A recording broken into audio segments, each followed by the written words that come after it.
Before we get started, don't talk to me about my shirt being in various stages of untucked. It was driving me absolutely nuts that day.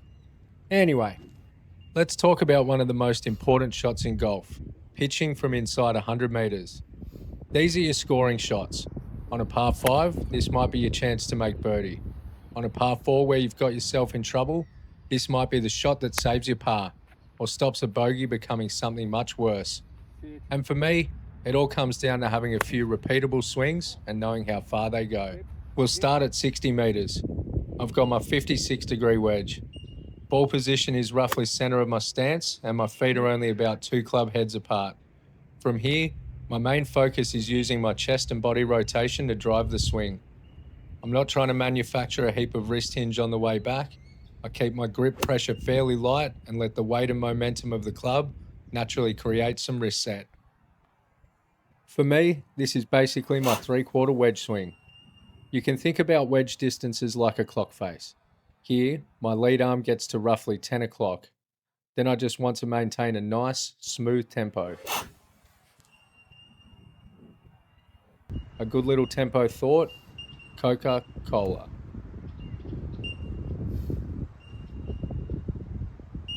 Coca-Cola.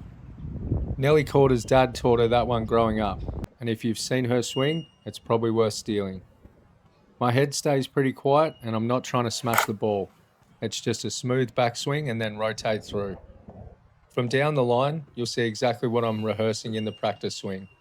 I'm checking the height of my arms and then I want my chest to keep rotating through the shot. I don't want to hit it and get stuck.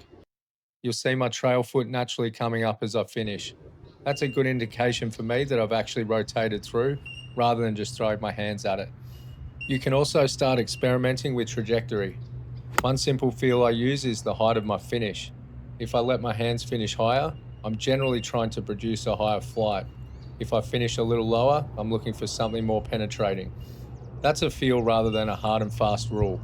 Ball position, club face, loft and delivery all affect trajectory as well, but it's an easy way for me to visualize the shot.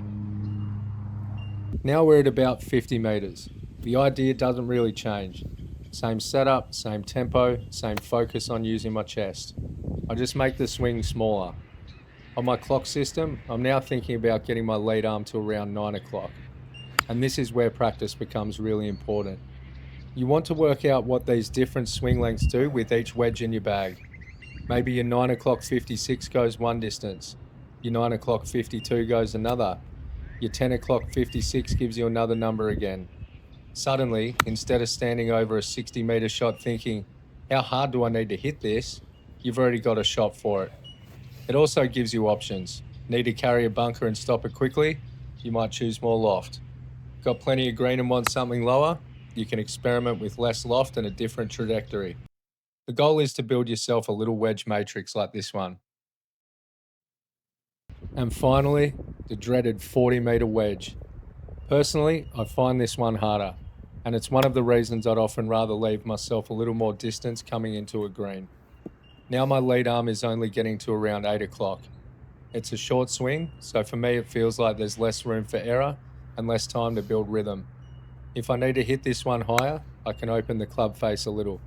That adds loft and also lets me make a slightly bigger swing while still controlling the distance. Or you can just do what I did here and hit the flag. Easy game.